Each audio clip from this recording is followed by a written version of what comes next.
Hello बच्चों, concepts academy Sonbhadra में आप सभी का स्वागत है। आज हम लोग यहाँ पर चैप्टर 10 वेव ऑप्टिक्स के बारे में पढ़ने जा रहे हैं, जिसमें हम लोग इम्पोर्टेंट डेरिवेशंस देखेंगे। बच्चों यहाँ पे ओनली 3 डेरिवेशंस ही बहुत इंपॉर्टेंट है।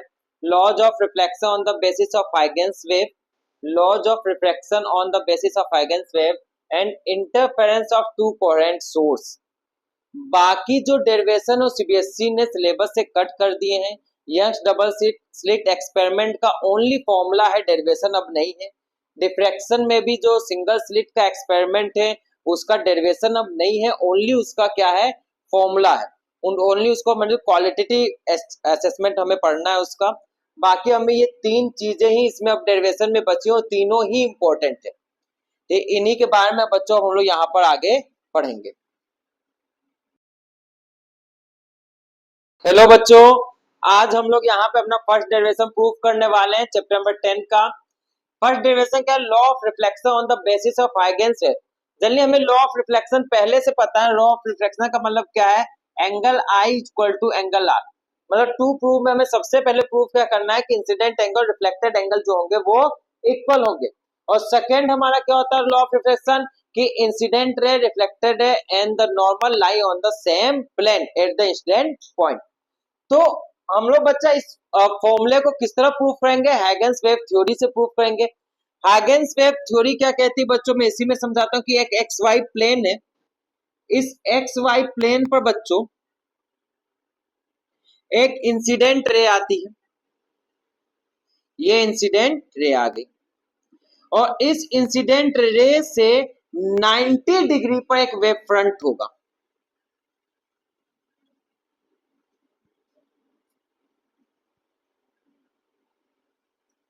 इसे क्या कहेंगे बच्चों, incident wave front. Incident wave front. अब इसी इंसिडेंट वेव फ्रंट से एक और लाइन आ रही। अब इनका कहना क्या था कि ये मैंने जो वेव फ्रंट लिया है, इस इसके बाद जितनी भी रे से पास होंगी वो सेम टाइम बाद एक न्यू वेव फ्रंट जनरेट करेंगी। एक न्यू वेव फ्रंट जनरेट करेंगी जो कि एक न्यू सोर्स की तरह वर्क करेगा। ठीक है, चलिए यहाँ तक हम लोग को आया। अब अगर मैं इसका इंसिडेंट एंगल निकालूं तो बच्चों क्या होगा, ये आई होगा। आगे हम लोग देखते हैं। अब इनकी वेव थ्योरी कौन सा, मैंने क्या कहा, इस पॉइंट से, ये पॉइंट में ए मान ले रहा हूं बच्चों, ये पॉइंट बी पॉइंट से सी पॉइंट तक आने में वो जितने समय में बी से सी तक आएगी, मैं इसकी लेंथ मान ले रहा हूं एल। अच्छा, डिस्टेंस इक्वल टू क्या होता है बच्चों, डिस्टेंस इक्वल टू होता है speed into time. Speed into time. तो यहाँ पे मैंने डिस्टेंस एल ली है और जनरली लाइट की स्पीड होती कितनी, सी, और टाइम मैंने कितना ले लिया, सी टी। मतलब एल इक्वल टू हम लोग सी टी लिख सकते हैं बच्चों। मतलब इंसिडेंट वेव फ्रंट के बाद सारी रे सेम टाइम में एक वेव फ्रंट जनरेट करेंगी जो न्यू वेव फ्रंट होगा। तो ये बीसी चली, तो ये ए से भी मैं क्या कर रहा हूं, एक सीटी रेडियस, एक सीटी रेडियस को लेकर एक आर्क खींच दे रहा हूं इस तरीके से। ये यहां कुछ बच्चों आएगी, इस तरीके से मैं आर्क खींच दे रहा हूं यहां पर। ठीक, तो ये डिस्टेंस भी कितना होगी बच्चों, एल ही होगी। ये डिस्टेंस भी कितना होगी, एल ही होगी बच्चों, क्योंकि ये दोनों डिस्टेंस जो है वो सेम है, क्योंकि दोनों की स्पीड और टाइम जो है बच्चों सेम है। अब सेम टाइम बाद उन्होंने क्या कहा था, एक न्यू वेव फ्रंट जनरेट होगा। एक न्यू वेव फ्रंट जनरेट होगा।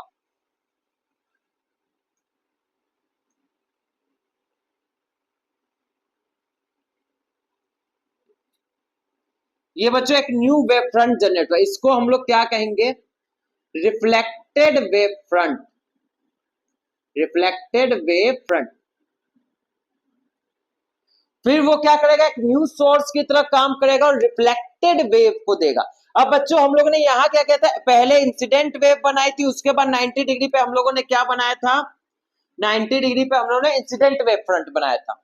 अब बच्चों हम लोग यहाँ पर क्या कर रहे हैं, पहले हम लोगों ने रिफ्लेक्टेड वेव फ्रंट बना लिया। अब मैं यहां से 90 डिग्री पर क्या करूंगा बच्चों, यहां से 90 डिग्री पर मैं क्या बनाऊंगा, रिफ्लेक्टेड रे, ये आपको मिलेगी बच्चा रिफ्लेक्टेड रे।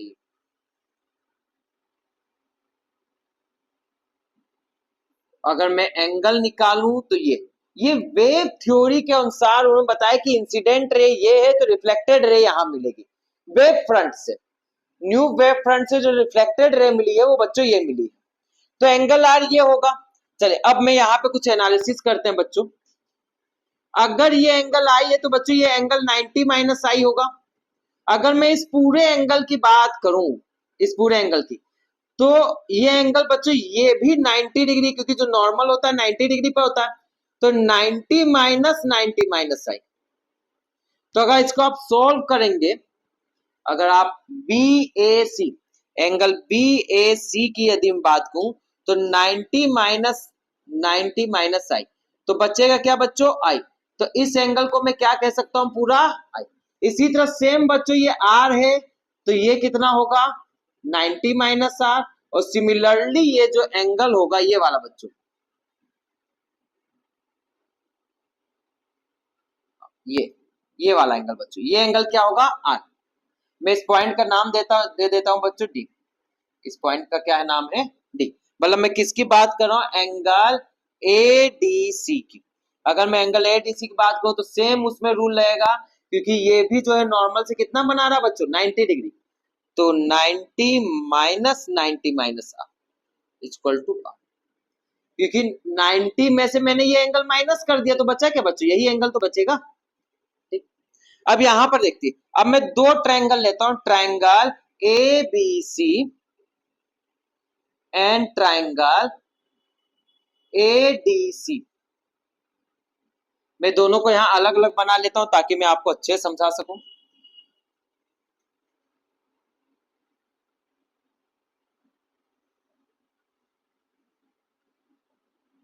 ये ABC है, ये डिस्टेंस L है, ये ADC है, ये डिस्टेंस L है, और ये बच्चों 90 डिग्री है। यहां पर देखिए वेव फ्रंट हमेशा कैसे किस पे होता है बच्चों 90 डिग्री पर, और किसी आर्क, ये मैंने रेडियस खींचा था, और ये टेंजेंट है, तो टेंजेंट हमेशा क्या होता है सर्कल के रेडियस के परपेंडिकुलर होता है, तो ये भी बच्चों क्या होगा 90 डिग्री। और AC क्या है कॉमन, ये एंगल आई दिखा रखा बच्चों मैंने ये। मतलब अगर मैं इन दोनों ट्रायंगल की बात करूं तो angle ABC and angle CDA equal to 90 degree, BC equal to DA L and AC equal to AC common. तो बच्चों इससे हम लोग क्या कह सकते हैं, triangle ABC is congruent triangle CDA by RHS criteria. RHS criteria से क्या होगा बच्चों ये इक्वल होगा, और बाय CPCT हम लोग क्या लिख सकते हैं, लिख सकते हैं इस बात को कि angle I is equal to angle R। तो यहां हैगन्स ने अपनी वेव थ्योरी के द्वारा इंसिडेंट एंगल और रिफ्लेक्टेड एंगल को इक्वल प्रूफ कर दिया, और इसी के बाद आप बच्चों ये लिख सकते हैं कि यहाँ पे इंसिडेंट वेव फ्रंट और reflected wave front same plane में है, इसीलिए नॉर्मल इंसिडेंट रे और रिफ्लेक्टेड रे भी क्या होंगी सेम प्लेन पर होंगी। तो ये इन्होंने सेकेंड लॉ को इसके बाद बताया, उसको थ्योरी पार्ट में ही लिख दिया, पर फर्स्ट लॉ को यहाँ पे इन्होंने इसकी प्रूविंग की। मुझे उम्मीद है कि यहाँ आपको ये बात समझ में आई होगी, और एक बार फिर से मैं इनकी वेव थ्योरी को बता देता हूं। इनकी वेव थ्योरी एक ही बात कहती है कि हर वेव फ्रंट के बाद सेम टाइम बाद एक न्यू वेव फ्रंट बनता है, सेम टाइम बाद एक न्यू वेव फ्रंट बनता है जो उस वेव के क्या होता है परपेंडिकुलर होगा। ठीक बच्चों, मुझे उम्मीद है आप समझ में आया होगा, आप इसका स्क्रीनशॉट ले सकते हैं।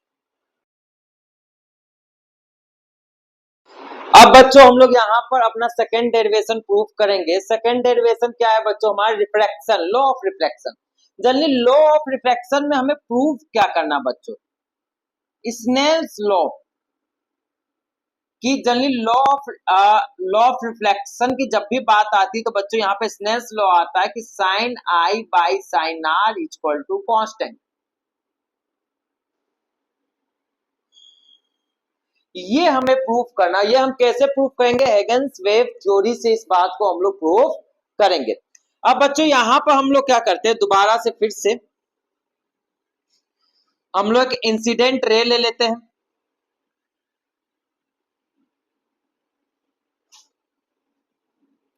एक मैंने इंसिडेंट रे ले ली। अब फिर से मैं एक वेव फ्रंट लूंगा। यहाँ पे मैंने क्या बताया, जब भी मैं एक रे ले रहा हूं तो उससे 90 डिग्री पे वेव फ्रंट होगा, उससे 90 डिग्री पे क्या होगा बच्चों, वेव फ्रंट होगा। ये हमारा क्या है, incident wave front, incident wave front. अब इनकी थ्योरी क्या है कि इस वेव फ्रंट से जितनी भी रे पास होंगी वो सेम टाइम बाद एक न्यू वेव फ्रंट बनाएंगी जो वेव के क्या होगा, परपेंडिकुलर होगा। ये वेव थ्योरी उनकी। तो यहां से मैं एक रे और इसके पैरेलल ले जाता हूं, इस पॉइंट को मैं ए मान लेता हूं, इस पॉइंट को बी। तो अब जनरली बच्चों यहाँ रिफ्रैक्शन होना है तो मुझे मीडियम भी मानना पड़ेगा। मैं रेडर मीडियम ले ले रहा हूँ, ये डेंसर मीडियम ले ले रहा हूँ, ठीक है। रेडर मीडियम में लाइट की जो स्पीड है मैं v1 मान ले रहा हूँ और डेंसर मीडियम में लाइट की स्पीड में v2 मान ले रहा हूँ। अब आपको यहाँ पता है v2 स्मॉलर देन v1 होगा, क्योंकि कोई भी लाइट है रेडर से डेंसर में आती तो उसकी स्पीड क्या हो जाती है, कम हो जाती बच्चों। अब यहाँ पर देखिए, जब ये लाइट रेडर से डेंसर में आएगी तो क्या होगा बच्चों, ये टूवर्ड्स द नॉर्मल, नॉर्मल के क्या होगा, टूवर्ड्स आ जाएगी, ठीक है। अब मैं इसको बना देता हूं, ये तो कहीं भी डिफ्लेक्ट नहीं होगी, ये तो वेव फ्रंट बनाया मैंने, ये कोई लाइन नहीं बची, सॉलिड नहीं, ये वेव फ्रंट बनाया मैंने, तो ये सीधे आ जाएगी यहां तक, पॉइंट टी तक। तो यहां से यहां तक जो इसने डिस्टेंस कवर की है बच्चों, मान लेता हूं v1 t, distance is equal to speed into time, l is equal to v1 into T. ये एंगल आई होगा और ये एंगल बच्चों r।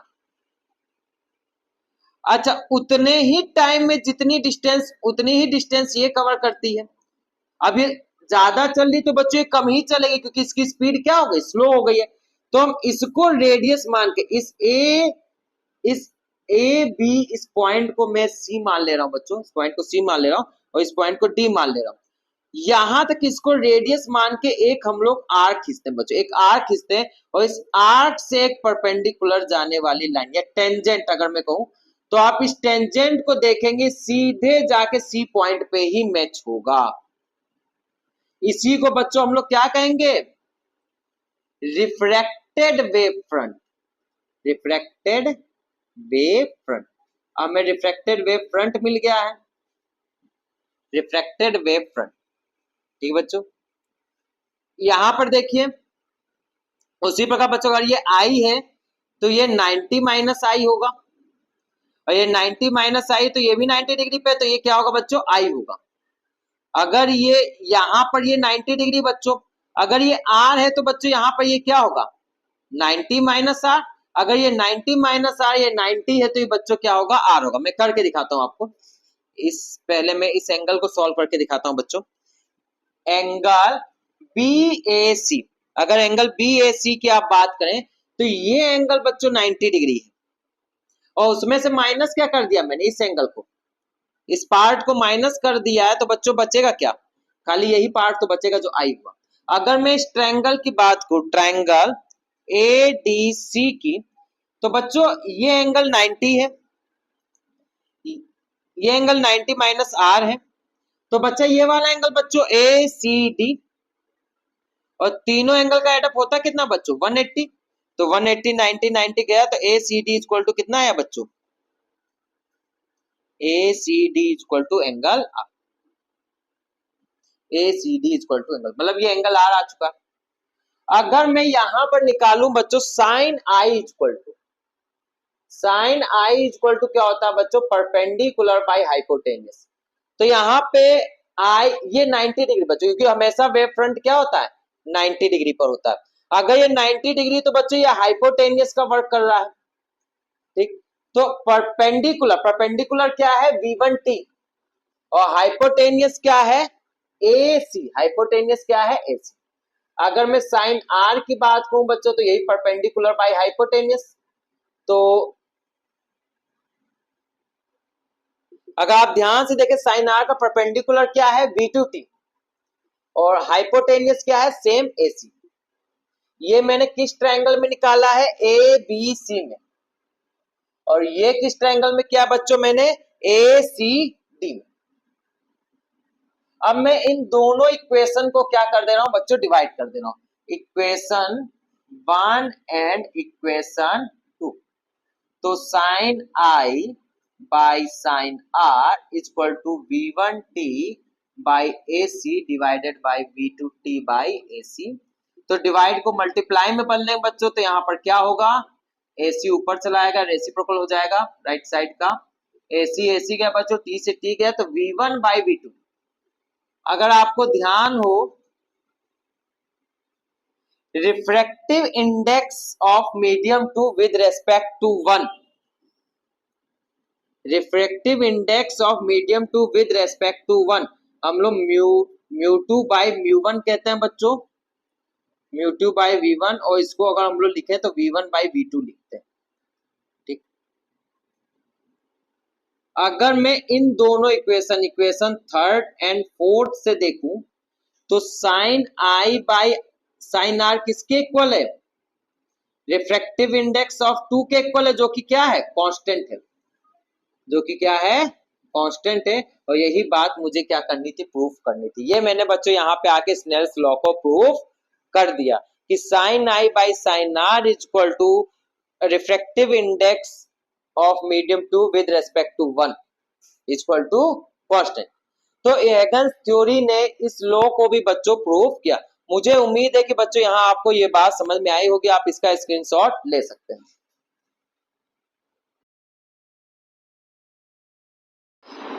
हेलो बच्चों, अब ये हमारा मोस्ट थर्ड इंपॉर्टेंट डेरिवेशन है, interference of two coherent source.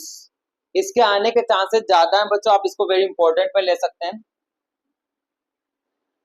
अब यहां पर क्या बच्चों, अगर दो सोर्स है, मैंने मान लिया एक सोर्स S1 है, एक सोर्स S2 है, एक सोर्स S2, अगर दोनों की वेव आकर किसी एक पॉइंट पर मिलती हैं, किसी पॉइंट P पर मिल रही है, तो वहां पर फॉर्मूला क्या जनरेट होगा, वहां पर आपको ब्राइट दिखाई देगा कि डार्क दिखाई देगा, उस इंटरफेरेंस के बाद पूछ रहा है। और कोहेरेंट का मतलब क्या, मैंने इसका फॉर्मूला जो मान लिया A1 sign omega T plus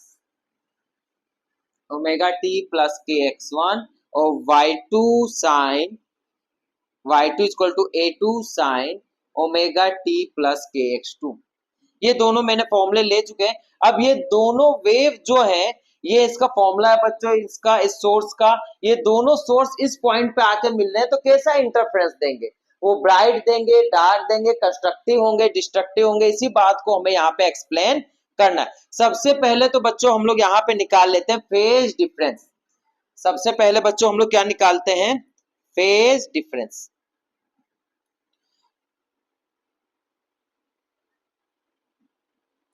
अगर मैं फेज डिफरेंस की बात करूं तो यहां पर बच्चों ये पार्ट जो होता है, इस पार्ट को बच्चों मैं क्या कहता हूं, फेज। इस पार्ट को मैं क्या कहता हूं बच्चों, फेज। ठीक, तो फाई मैंने मान लिया ये हो गया पूरा फेज, में इसको φ1 कह दे रहा हूं, इसको मैं φ2 कह दे रहा हूं बच्चों। तो phi is equal to φ2 minus φ1। तो अगर मैं लिखूंगा तो omega T plus KX2 minus omega T plus KX1। अगर मैं इसको सॉल्व करूंगा तो KX2 माइनस X1, तो X2 माइनस X1 को मैं कैसे दिखा दूंगा बच्चों, डेल्टा X से, और K को मैं 2 पाई बाई लेमडा लिख सकता हूं। ये फेज डिफरेंस बच्चों हम लोग का आ गया 2 pi by lambda equal into delta X, K equal to 2 pi by lambda. अब मैं यहाँ पे कोहेरेंट सोर्स की भी बात कर लेता हूं। जनरली बच्चों का कोई कोहेरेंट सोर्स होता है,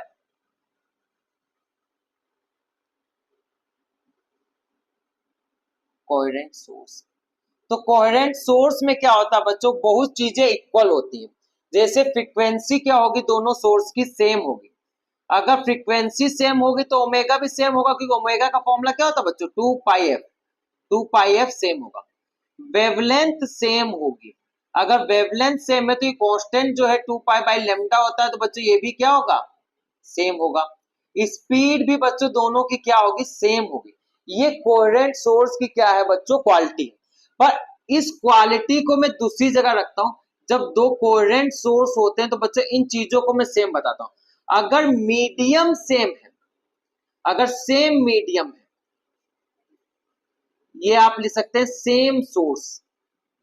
अगर कोई चीज सेम सोर्स से मिले तब ऐसा होता है, या कोहेरेंट सोर्स हो तब ऐसा होता है। अगर सेम मीडियम हो, कि अगर आपका मीडियम चेंज नहीं हो रहा है, तब बच्चों क्या होगा, वहां पे जो डेंसिटी है वो सेम होती है और जो स्पीड है वो सेम होती है। डेंसिटी और स्पीड क्या होती है बच्चों, वहां पर सेम होती है। अगर इसी में मैं फॉर्मूला लिखूं आई का, तो I is equal to 2πf² a² rho V. ये फॉर्मूला होता है बच्चों इंटेंसिटी का। Intensity is equal to 2πf² rho V. तो अगर मैं ध्यान से देखूं तो बच्चों यहां पर ये f कांस्टेंट है, मैं मीडियम भी चेंज नहीं कर, रो भी कांस्टेंट है, v भी कांस्टेंट है, तो I डिपेंड किसके ऊपर कर रहा है, एम्पलीट्यूड के ऊपर। तो I is equal to ka²। तो ये इंटेंसिटी के बारे में मैंने अभी बात की। अब बच्चों मैंने यहाँ पर देखिए दो चीजों को डिफरेंट लिखा है, एक तो एम्पलीट्यूड और एक यहाँ पर x1 डिस्प्लेसमेंट। इन दोनों को मैंने क्या लिखा है, अलग लिखा। तो मैंने डिस्प्लेसमेंट को तो यहाँ पे फेज डिफरेंस से बता दिया, ठीक है, यहाँ पे तो बता दिया। अगर मैं बात करूं एम्पलीट्यूड का रिजल्टेंट क्या बनेगा, तो हम लोग उससे भी निकाल लेते हैं। तो अगर हम लोग यहाँ पर मान लेते हैं बच्चों कि ये एम्पलीट्यूड A1 है और यहाँ पर एम्पलीट्यूड A2 है, और अभी मैंने उनके पीछे फेज डिफरेंस निकाला, कितना है बच्चों, 5। तो इसका रिजल्टेंट क्या होगा, AR square equal to A1 square plus A2 square plus 2A1 A2 cos 5। ये रिजल्टेंट किसका हो गया बच्चों, दोनों एम्पलीट्यूड का। अगर रिजल्टेंट यहां से होके जाता, मैं मान लेता ये AR है, ये कितना एंगल बनाता है, थीटा। तो आप tan थीटा इक्वल टू भी निकाल सकते हैं बच्चों। tan थीटा इक्वल टू क्या होगा, A2 sin 5। ये क्लास 11th में बच्चों ये आपने फॉर्मूला सीखा हुआ है पैरेललोग्राम लॉ से, पैरेललोग्राम लॉ ऑफ वेक्टर। उसी में बच्चे फॉर्मूला हम लोग प्रूफ करते हैं। अगर दो यहाँ पे किसी दो फोर्स किसी एंगल पे लगे हुए हैं तो रिजल्टेंट फोर्स को हम यहाँ से निकाल सकते हैं। अच्छा, अब मैं इसी सेम इस फॉर्मूले में बच्चों यहां से a की वैल्यू रख देता हूं। अगर मैं बच्चों I is equal to ka² है, तो a इज इक्वल टू क्या होगा, a इज इक्वल टू मैं निकालूं तो बच्चों under root I by K. a is equal to मैं under root I by K कह सकता हूं बच्चों, मतलब A1 is equal to under root I1 by under root K, और A2 is equal to under root I1 by under root के।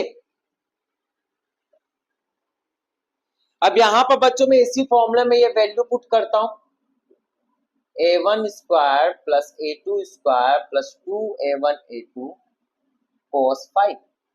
तो बच्चों यहां पर I R स्क्वायर, मतलब मैं इंटेंसिटी का अब निकाल रहा हूं बच्चों, I R by K under root whole square equal to under root I1 by K whole square plus under root I2 by K whole square plus 2 under root I1 by under root K into under root I2 by under root K into cos 5।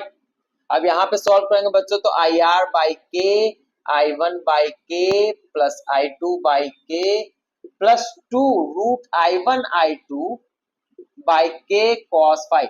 तो के सभी में से common लेके मैं cut कर दूंगा, तो बच्चों क्या बचेगा, IR equal to I1 plus I2 plus 2 root I1 I2 cos 5।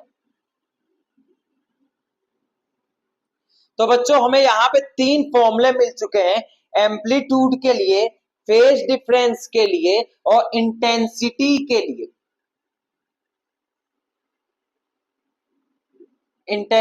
लिए। अब मैं जो फेज डिफरेंस हम लोगों ने निकाला है बच्चे, फेज डिफरेंस कितना है, phi equal to 2 pi by lambda into delta X.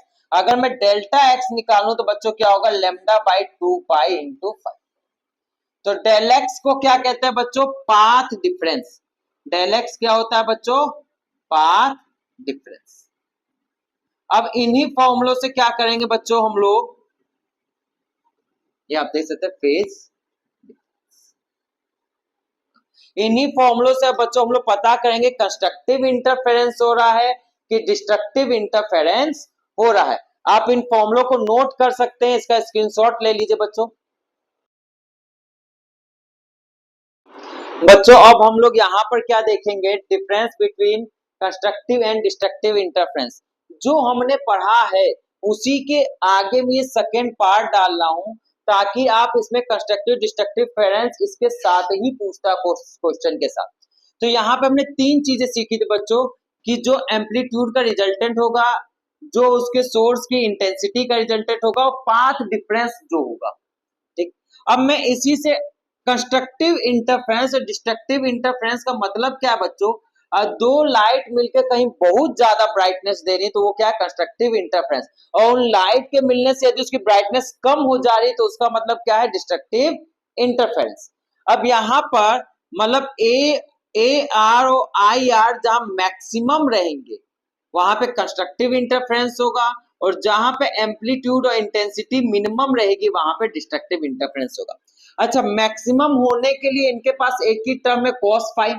अगर cos फाई की बच्चों वैल्यू, मैक्सिमम वैल्यू कितनी होती है, 1। मैक्सिमम वैल्यू 1 होती है।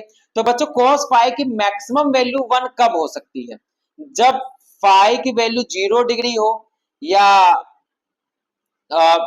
0 डिग्री, या 2 पाई, 4 पाई, 6 पाई, ये वैल्यू हो तो ये cos फाई क्या होता है बच्चों, 1 होगा। तो cos phi is equal to हम लोग, या फाई इज इक्वल टू हम लोग क्या लिख सकते हैं, 2n पाई।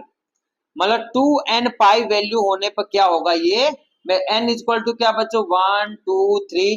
आप इसको 0 से स्टार्ट कर सकते हैं, 0 1 2 3, आप यहाँ वैल्यू रख सकते हैं। तो ये इस पर क्या होगा, मैक्सिमम वैल्यू होगी और कंस्ट्रक्टिव इंटरफेरेंस बनेगा। अगर फाई इतना है तो बच्चों डेल एक्स कितना होगा, डेल एक्स का फॉर्मूला मैंने क्या लिखा, लेमडा बाई 2 पाई। तो यहाँ वैल्यू रख सकते हैं 2n पाई, पाई से पाई गया, 2 से 2 गया, तो लेमडा n, मतलब पार्ट डिफरेंस कितना होना चाहिए तब, एन की वैल्यू हम लोग क्या रखे बच्चों, 0 1 2 3।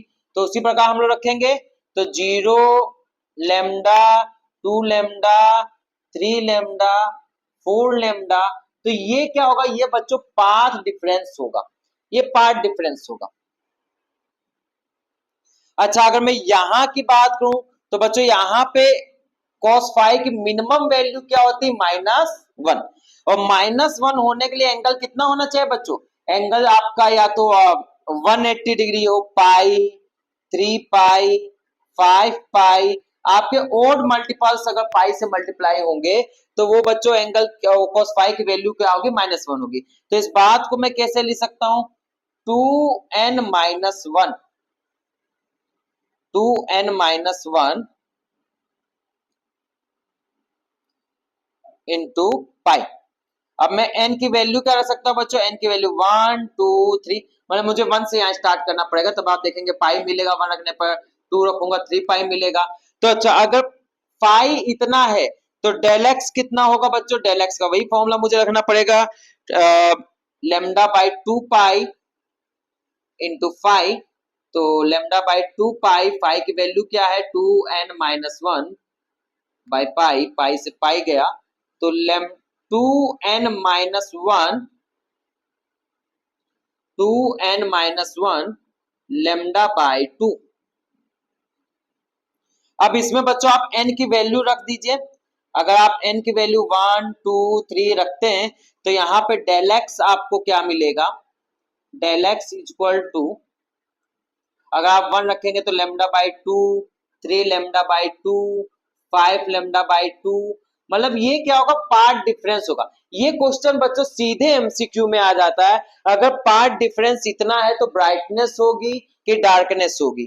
तो ये क्वेश्चन सीधे आता है, तो पार्ट डिफरेंस या फेज डिफरेंस देख के भी आप बता सकते हैं डार्क होगा कि ब्राइट होगा। अब यहाँ पे फिर बच्चों एक चीज हम लोग और देख लेते हैं कंस्ट्रक्टिव और डिस्ट्रक्टिव में। यहाँ पर बच्चों क्या है कि मैंने ए आर स्क्वायर का फॉर्मूला जो है मैं उसे लिख लेता हूँ A one square plus A two square plus two A one A two, और मैंने कहा क्या कंस्ट्रक्टिव में cos फाइव की वैल्यू होगी कितना 1, तो मैं cos फाइव की जगह 1 रख दूंगा तो ये क्या होगा A one plus A two का होल स्क्वायर। तो मैं A R square A R equal to क्या लिख सकता हूँ A one plus A two, दोनों के सम के इक्वल होगा। सेम इसी तरह मैं आई आर भी निकाल लेता हूँ I one plus I two plus two root I one I two cos five की वैल्यू यहाँ पे मैं क्या रखूंगा बच्चों 1, तो यहाँ पे आई आर इक्वल टू कितना मिलेगा root I one plus root I two का होल स्क्वायर। और सेम इसी तरीके से बच्चों आप यहाँ पे भी निकाल सकते हैं आई आर स्क्वायर, आप पहले एम्पलीट्यूड का हम लोग निकाल लेते हैं A one square plus A two square plus two A one A to.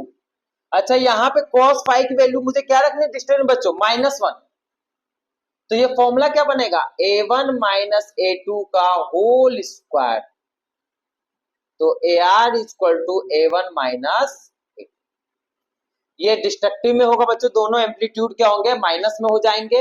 अगर मैं इंटेंसिटी की बात करूं तो I one plus I two plus two root I one I two into -1, तो मैं इसे लिख सकता हूं root I one minus root I two whole square. ये हो जाए बच्चों इंटेंसिटी के लिए। डिस्ट्रक्टिव इंटरफेरेंस में इस तरह का इंटरफेरेंस देगा। अब बच्चों यहाँ पर एक बात मैं और देख लेता हूं, आप इसका स्क्रीनशॉट ले सकते हैं कि अगर बाई चांस क्वेश्चन ये आ जाए कि full darkness and full brightness हो, मतलब अगर दो सोर्स मिल रहे हैं तो ऐसा ना हो कि ब्राइटनेस कम ज्यादा ना हो, पूरी तरह से डार्क हो पूरी तरह से ब्राइट हो, तो ऐसा तभी हो सकता है। ऐसा किस केस में होगा, आप इसका स्क्रीनशॉट ले लीजिए बच्चों, ऐसा किस केस में होगा जब A1 equal to A2,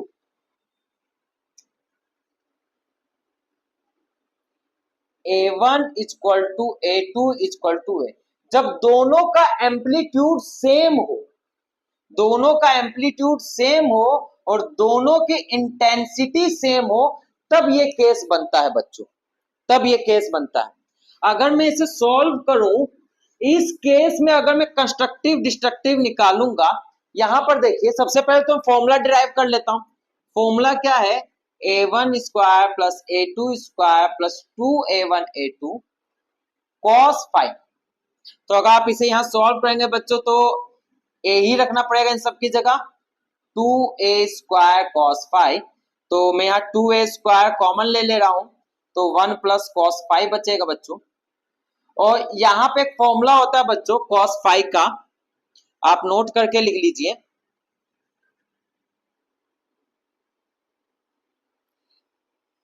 cos five equal to two cos square five by two minus 1, ये फॉर्मूला होता है बच्चों मैथमेटिक्स में जो मैं यहाँ पे यूज करने वाला हूं। Two A square 1 minus two cos square five by two minus 1, 1 से 1 गया बच्चों तो आया 4a square cos square five by two, तो यहाँ पे भी आर स्क्वायर तो बोथ साइड रूट ले लेंगे तो बच्चों क्या होगा A R equal to two A cos five by two, cos five by to.